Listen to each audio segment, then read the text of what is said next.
Alright, today I've got a very special video because I'm looking at something very special. This is my first ever genuine Polish Saber. It only arrived this week and was made for me by blacksmiths in Poland, and it's just a very special thing to look at, and I hope you enjoy looking at it with me.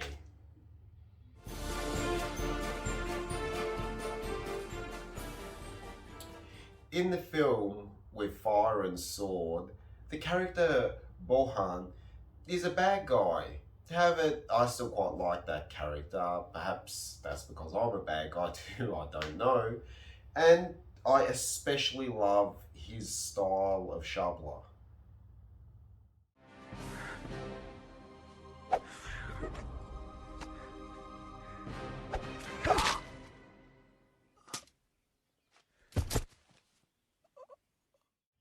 So of course I would like to buy one just like his.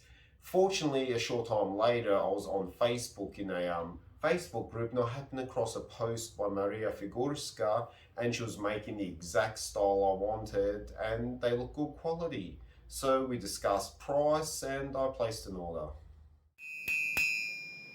It really was quite exciting for me to watch work progressing in social media posts she put up, such as this.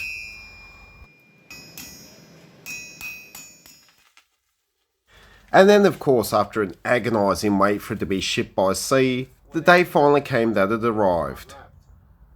As you can see, the new Saber weighs in at approximately 800 grams. Alright, let's have a closer, in detailed look at the Saber itself. Now, obviously the first striking feature of it is the chain guard. This is the main selling point why I wanted one in the first place, because I just love that aesthetic, and as you can see, it's not some hardware store chain. Each link has been individually hammered out of a flatter piece of steel. The guard itself, relatively simple, I would say elegantly done, and the blade, what a blade. As you can see, it has a thick meaty area close to the hilt here. However, as you go down, it narrows off and then widens up again with a prominent yeoman, which I've sharpened. There's double fullers, and this is a classic, correct historical design, yet it's just striking in detail, and I just love the overall look of it. And we're going to find out how functional it is later. The scabbard is equally well done. It's obviously black leather. The fittings on it are perfectly adequate. No complaints about it.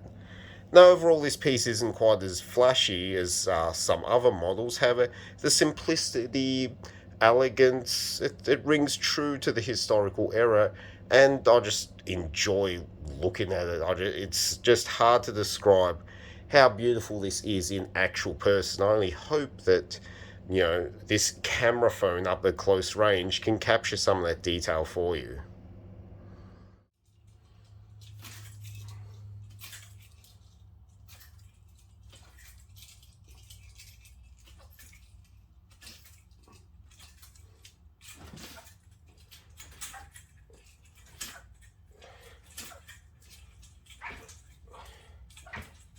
Oof. It feels really good in the hand. It's a bit forward weighted, but it feels like that's the kind of thing you'd expect from one with such a prominent yeoman. I like the handling, I really do. It moves very quickly considering how light it is, and it's a pleasure to wield. Now, I did sharpen it, it didn't arrive sharp, so I've basically sharpened from here to here and on the back on the yeoman. I didn't sharpen this section here, and why is that? Well, this part here is commonly called the fort. It is mainly used for defensive tactics, so therefore I didn't really feel need to sharpen it, and when we do some test game, we're not going to be hitting with this part anyway. And also I'm quite lazy, so going from here to here by hand with a stone was about as much as I was willing to do.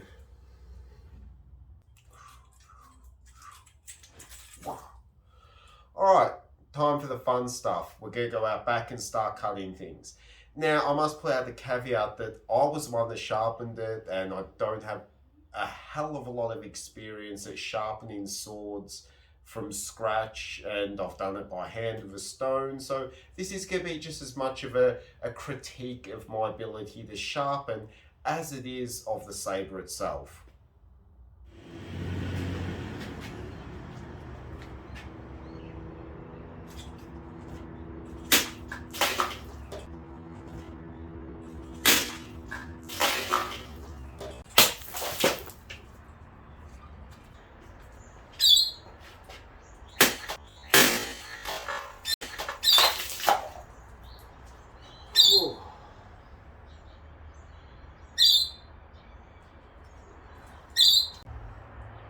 Alright, we've come to the time where we're going to test the new saber on some tatami mats.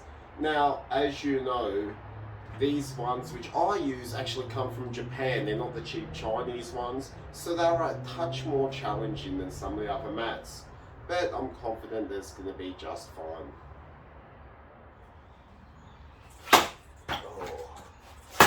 Oh. Oh. The first couple of cuts were disappointing, entirely due to my lackluster effort of sharpening the saber, I'd imagine. I went back and redone the edge, and as you can see, the results were a lot better on the second try later. It even sliced easily through a thicker roll of tatami I prepared earlier as well.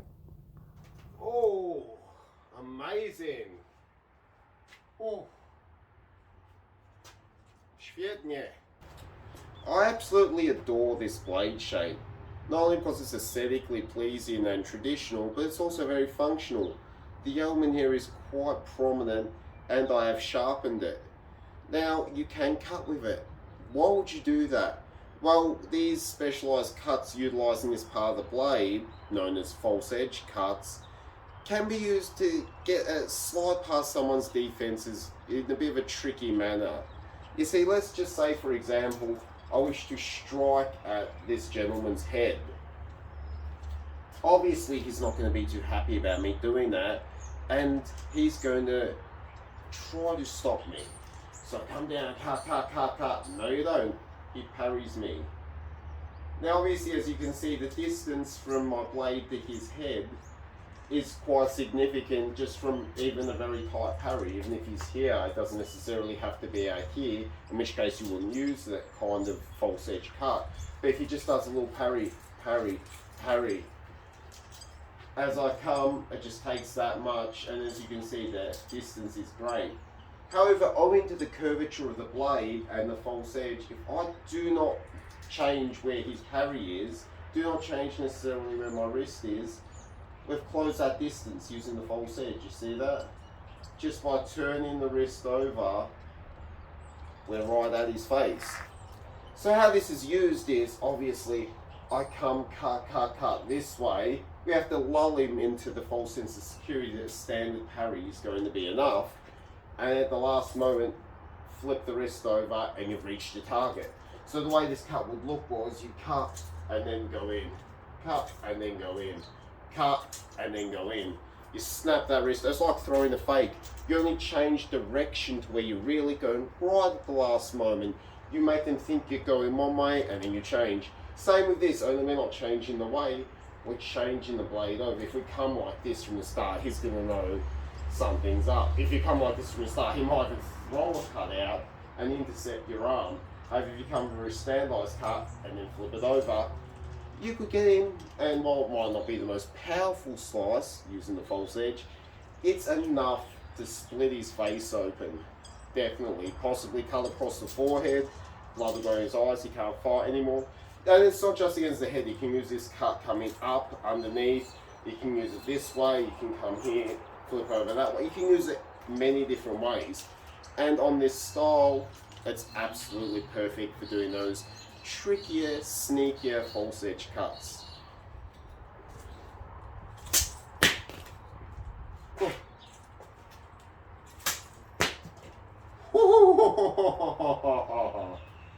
Oh. Well, there we have it. I absolutely love this piece. This is my very first genuine Polish Saber, and it's been a dream come true. I love the style, I love everything about it, and I can highly recommend the people I bought it off. It was made very quickly. The shipping was a bit slow, but that's more to do with the lockdowns and the other issues in the current year. What can I say? This is great. I love it. I'd like to thank especially Maria Figurska for all your basically assistance and help in ordering this and purchasing online. It was just very smooth. And I'd recommend them to anyone interested. If you've seen this and like it, have a look at their website and contact them. Anyways, that's goodbye for now. Cheers, everyone. And I'll see you next time.